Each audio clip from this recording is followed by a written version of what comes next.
म्हणून ज्याला आपण आप्त म्हणाला, आपण आपले सखे म्हणाला, ते एक दिवस आपले मसन पुळाई व्हायत नव्हता. आपल्याला मसणवटीपर्यंत ज्यांचं कार्य आहे ते जे आपले इथले गणगोत आहेत त्याला आपण सखं मानून बसल्या, इतकं सखं मानून बसल्या, आपल्या जीवासोबत येतात वाटते, इतकं सखन मानून बसल्या, मात्र जीवासोबत ते कार्य करत नाहीत. मायबाप मसणवट्यापर्यंत त्यांचं कार्य आहे. म्हणून काय सांगतात, ज्याला तू रे आत्ता म्हणून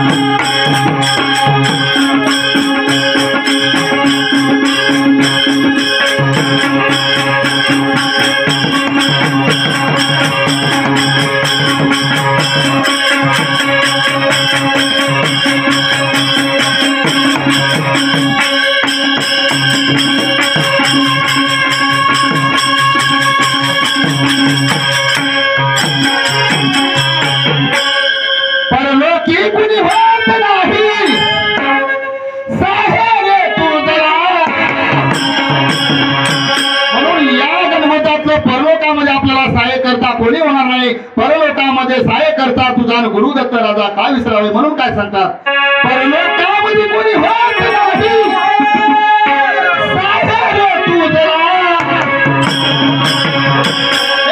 संसार चक्री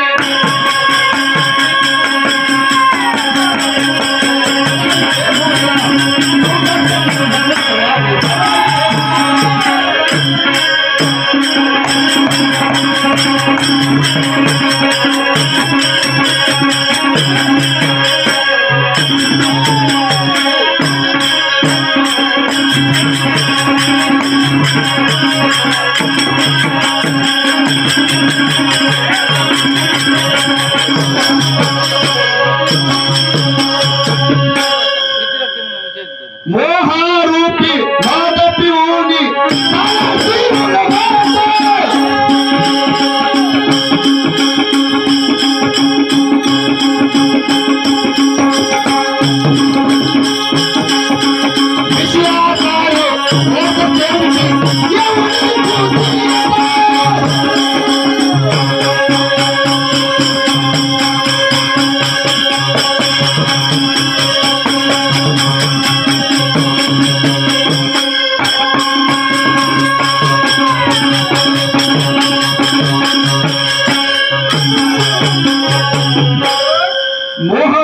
मद पिऊन झालासी उन्मत, माया मोहाची दारू पिऊन गेला विसरून तुझे मनन अमर मानिशी म्हणले संत बापूजीकडे सांगतात. मग मायेची मोहाची दारू पिऊन इतका मग्न होऊन गेला, स्वतःला अमर मानायला लागला. कसा अमर मानायला लागला, आनंदाविन वया म्हणून जन्मायन कवडी समोरी धन बांधली महाडी जिनावरून झोपात वरचे जाऊन गाल फुगून म्हणे मी एक संसारी धन्य आकाश मानित ठेंगणे संसार करी हौसन आनंदाविन वया म्हणून जन्मायन म्हणले. माहिती भगवंताविन आपण जर जगत असाल आणि संसाराला सर्व काही हे काही सत्यच आहे म्हणत असाल तर आपला जन्म एक फुकट गेला आहे. मायबाप मग संसार सोडून द्यायचा का? संसार सोडून द्यायचा नाही. संसार सुटायची वस्तू नाही. संसारात प्रपंचात राहून परमार्थ करावा लागते तर प्रपंच परमार्थ साधतील दोन्ही. तयाची सुख निर्वाणी वचन तैसे धेनुस पाडस हरणीस तैसा करी ध्यास निज नामाचा म्हणे. प्रपंचातून परमार्थ कसा साधावा याचं ज्वलंत उदाहरण म्हणजे संत जगमित्र मारुती पाटील. संत बापूजी पाटील प्रपंचातून परमार्थ साधिला. संत तुकाराम महाराज प्रपंचातून परमार्थ साधिला. माता अनुसयामाय प्रपंचातून परमार्थ साधिला.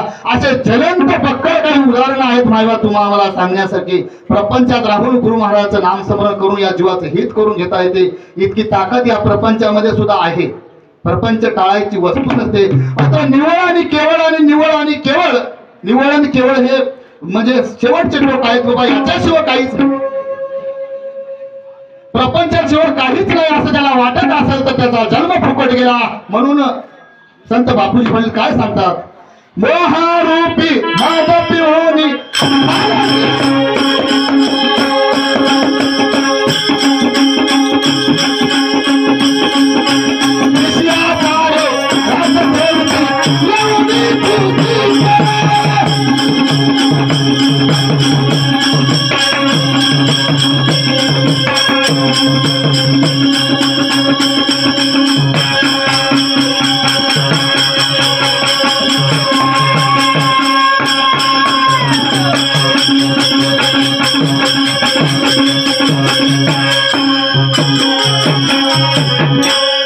मोहरूपी मद पिऊनी झालासी उन्मतन विषयाचा रे रस सेविती येऊनी खुशीत.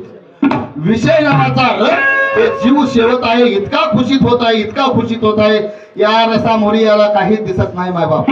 म्हणून हे रस आपल्याला सुख देणारे नव्हे.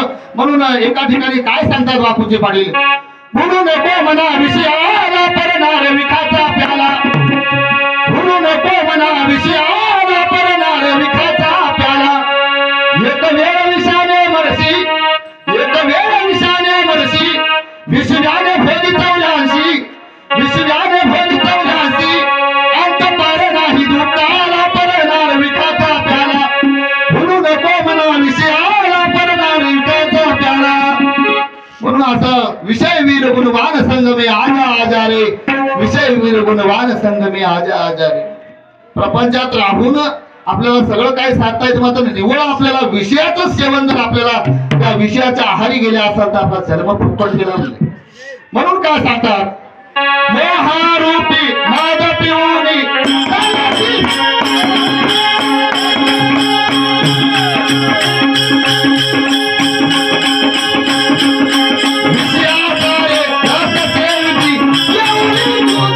विषय वीर गुणवान संग में आजा आजा रे. प्रपंचात राहून आपल्याला सगळं काही साधता येतं, मात्र निवळ आपल्याला विषयाचं सेवन जर आपल्याला त्या विषयाच्या आहारी गेले असेल तर आपला जन्म फुकट गेला. म्हणून काय सांगतात, मोहारूपी मद पिऊनी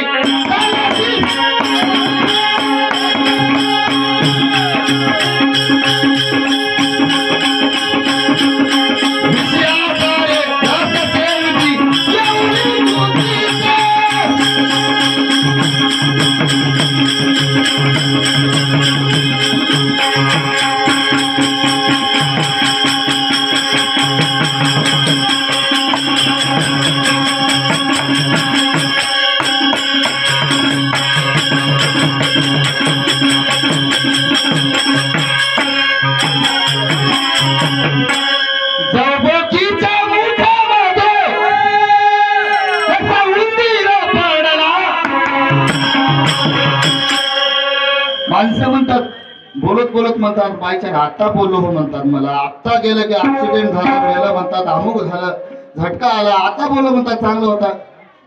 तसं राहत नाही मायबाप. काळानं बोललेलं आमंत्रण आहे, येईल यमाचा अवतान जाणे लागे तुझ लागून, तरी पुण्याचा संचय तेथे होईल. उगा ते कारण आहे आणि कारणानं तिथं ते घटना घडणारीच होती आणि ते काळानं बोललेलं आमंत्रण आहे. म्हणून जसा एखाद्या मांजराच्या मुखामध्ये जसा उंदीर असा पटकीने येऊन पडते, मांजर फार दिवस इंतजार बघते, त्याचा वाट बघत असते, मात्र उंदीर काय करते, खेळते खेळते खेळते खेळते आणि एक दिवस त्या मांजराच्या मुखामध्ये जाऊन पडते. तसं आपण प्रपंचात खेळायला खेळायला खेळायला खेळायला मात्र आपल्या डोक्यावर असा काळरूपी मांजर एक दिवस असं टपून बसलेला आहे. ते मांजर पटकीने एक दिवस गिळणार, हे लक्षात ठेवा.